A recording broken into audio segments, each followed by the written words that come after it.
नमस्कार, मैं मुकेश शर्मा, योगा टीचर। आज आपके सामने एक बार फिर से आया हूँ। आज का हमारा आसन है हृदय स्तंभ आसना। आज हम इस वीडियो में जानेंगे कि हृदय स्तंभ आसना करते कैसे हैं, इसके बेनिफिट्स क्या हैं, किन किन लोगों को ये बड़ी सावधानी से करना चाहिए या फिर किन लोगों को ये आसन नहीं करना चाहिए, और इस आसन के करने से कौन कौन से ग्लैंड्स पे असर आता है, और हृदय स्तंभ आसन करने से कौन कौन से चक्र हमारे एक्टिवेट होते हैं। सबसे पहले हम जानेंगे बेनिफिट्स यानी कि फ़ायदे क्या हैं हृदय स्तंभ आसना के। सबसे पहला फ़ायदा है कि ये आसन जो है हमारे हार्ट को की स्ट्रेंथ बढ़ाता है, उसकी कैपेसिटी बढ़ाता है, उसको स्ट्रॉन्ग करता है। दूसरा फ़ायदा है कि हृदय स्तंभ आसन करने से हमारी बैकएक की जो प्रॉब्लम है, कमर दर्द से रिलेटेड जितने भी स्पाइन की प्रॉब्लम है, कमर दर्द की जितनी भी प्रॉब्लम्स हैं, वो सब इससे दूर होती है।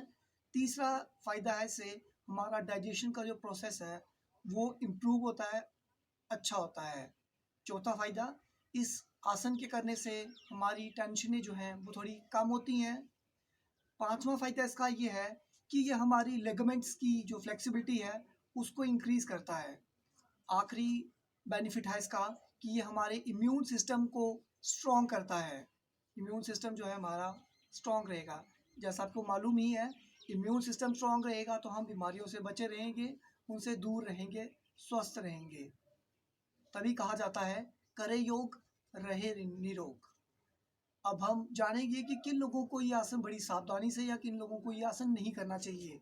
सबसे पहले किन लोगों को नहीं करना चाहिए, जिन लोगों का अभी ऑपरेशन हुआ होता है, रिसेंटली 1-2 महीने ही हुए होते हैं, उन लोगों को ये आसन बड़ी सावधानी से करना चाहिए। और जिन लोगों को हर्निया की प्रॉब्लम है उनको ये आसन बड़ी सावधानी से करना चाहिए या फिर किसी योगा इंस्ट्रक्टर की गाइडेंस में ही करना चाहिए। अब जानते हैं ग्लैंड्स के बारे में कि हृदय स्तंभ आसन के करने से हमारे कौन कौन से ग्लैंड्स एक्टिवेट होते हैं। तो सबसे पहले हमारा थाइमस ग्लैंड जो है वो एक्टिवेट होता है, और दूसरा एड्रेनल ग्लैंड।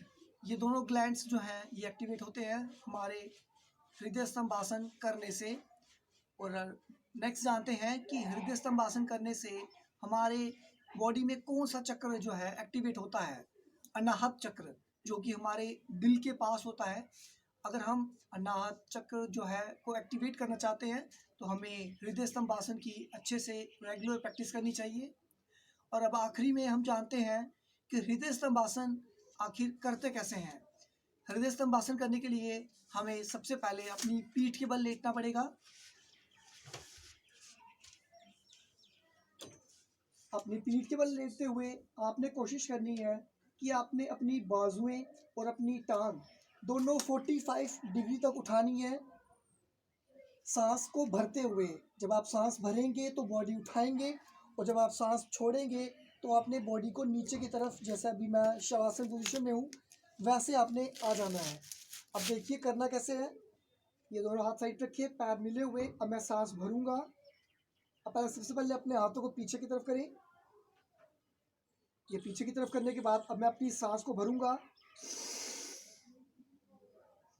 सांस भरते हुए मैंने अपनी टांग और अपने बाजुएं दोनों 45 डिग्री तक उठाने हैं।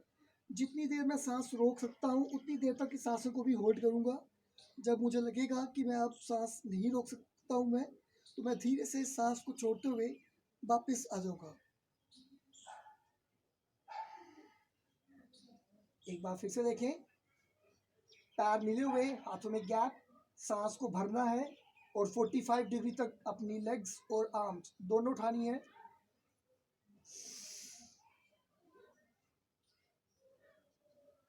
सांस रोक के रखना है और होल्ड करें। जब सांस छोड़ेंगे तो वापस। जब आप ये हृदय स्तंभ आसन करेंगे तो आपने एक चीज़ का ध्यान देना है, हमारी ज़मीन पे सिर्फ पीठ जो है वो टच होनी चाहिए। पीठ के अलावा हमारी गर्दन, हमारा सिर, हमारी लेग्स, हमारे हिप्स, ये सभी चीज़ें जो है आपने ज़मीन से ऊपर लिफ्ट करनी है। सिर्फ पीठ ज़मीन पे होनी चाहिए और आराम से वापस। ये था हमारा हृदय स्तंभ आसन, जो कि सांस भरते हुए हमने ऊपर की तरफ लिफ्ट करना है। जितनी देर आसन होल्ड करके रखें, सांस रोक के रखें, और जब हम सांस छोड़ेंगे तो हमने बॉडी को भी नीचे की तरफ छोड़ देना है। बहुत ही सिंपल, बहुत ही आसान आसन है। ये सबसे पहले हमने उष्ट्रासन करके बताया आपको, फिर पवन मुक्तासन और अब हृदय स्तंभासन। तीनों के तीनों इजी आसन है, ताकि छोटे से लेके हमारे बड़े बुजुर्ग तक लोग जितने भी हैं वो सभी ये आसन अच्छे से कर पाएँ और अपने इन आसनों का बेनिफिट उठा पाएँ। मैं उम्मीद करता हूँ कि आप ये आसन घर में ज़रूर अच्छे से प्रैक्टिस करेंगे और इसके आसन का बेनिफिट का लाभ उठाएंगे। धन्यवाद।